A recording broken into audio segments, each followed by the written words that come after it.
Pernah nggak sih kita berhenti sejenak dan bertanya, buat apa sebenarnya kita hidup?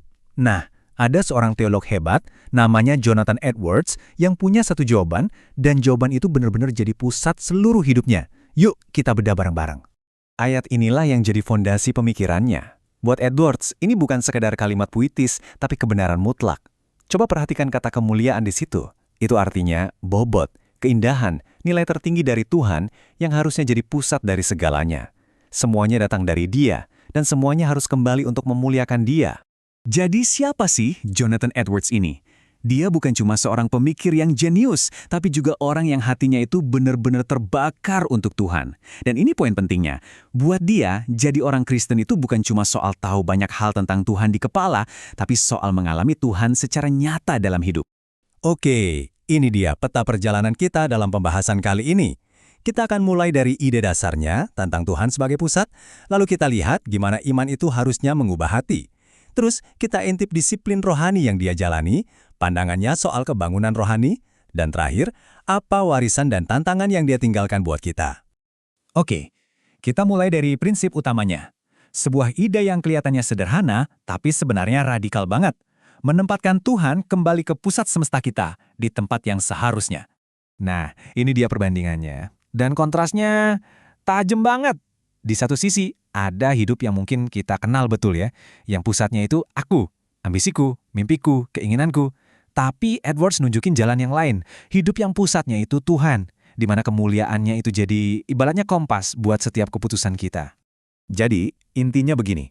Menurut Edwards, kebangunan rohani, mau itu buat diri sendiri atau buat banyak orang, itu nggak dimulai dari acara-acara keren atau perasaan sesaat.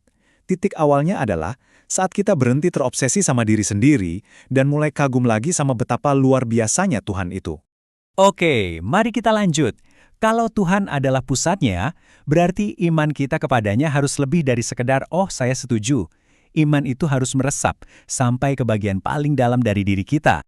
Edwards ini kan tokoh penting di gerakan kebangunan rohani besar di Amerika. Nah, dia ngajarin perbedaan krusial ini. Di sisi kiri, kita bisa aja tahu semua fakta tentang Tuhan. Tapi yang ditekankan Edwards ada di sisi kanan. Roh Kudus bekerja supaya kita bukan cuma ngerti kebenaran, tapi kita jadi cinta sama kebenaran itu. Sampai muncul keinginan tulus buat menyenangkan hati Tuhan.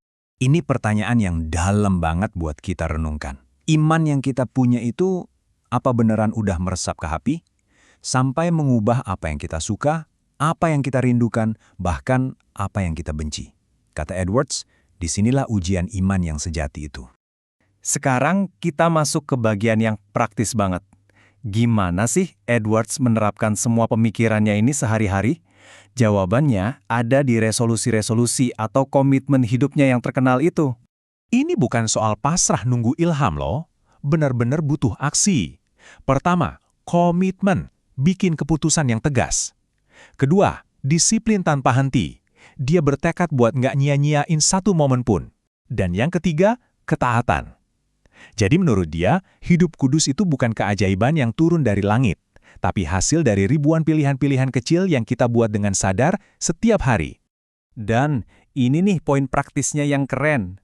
Jangan pernah remehkan kekuatan keputusan kecil sehari-hari. Kesetiaan di hal-hal sepele, cara kita pakai waktu, ngatur pikiran, ngerespons orang, justru itulah batu bata yang membangun kehidupan rohani yang kuat. Ngomong-ngomong soal kebangunan rohani, apa sih yang diyakini Edwards sebagai titik awalnya? Ternyata bukan soal euforia rame-rame, tapi sesuatu yang jauh lebih personal dan mendalam. Menurut Edwards, kebangunan sejati itu berawal dari momen yang mungkin gak nyaman, tapi penting banget. Kesadaran yang mendalam akan dosa kita di hadapan Tuhan yang Maha Kudus. Dari situlah baru muncul ketergantungan penuh sama anugerah Kristus, bukan sama kekuatan kita sendiri. Dan ini bukan soal perasaan yang naik turun, tapi sebuah perjalanan hidup yang terus-menerus dibentuk oleh kebenaran firman Tuhan. Nah, kita hampir sampai di akhir. Yuk, kita rangkum warisan luar biasa dari Jonathan Edwards dan tantangan apa yang dia berikan buat kita semua. Ini dia rangkumannya. Hidup Kristen yang utuh, menurut teladan Edwards, itu mencakup pikiran yang diisi dengan kebenaran tentang Tuhan, hati yang berkobar dengan cinta padanya, dan hidup yang dijalani dengan taat.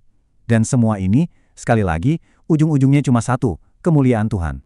Satu kalimat ini merangkum seluruh hidupnya. Coba bayangin deh, kalau ini jadi moto hidup kita. Setiap keputusan, setiap tindakan, setiap kata diukur dengan satu standar. Apakah ini akan memuliakan Tuhan? Ini panggilan yang radikal, kan? Dan kita akan tutup pembahasan kita dengan pertanyaan yang sama untuk direnungkan. Dari apa yang sudah kita lihat dari kehidupan Jonathan Edwards, di area mana saja dalam hidup kita, pikiran kita, hati kita, atau tindakan kita, yang bisa kita persembahkan kembali untuk tujuan yang paling utama, yaitu kemuliaan Allah?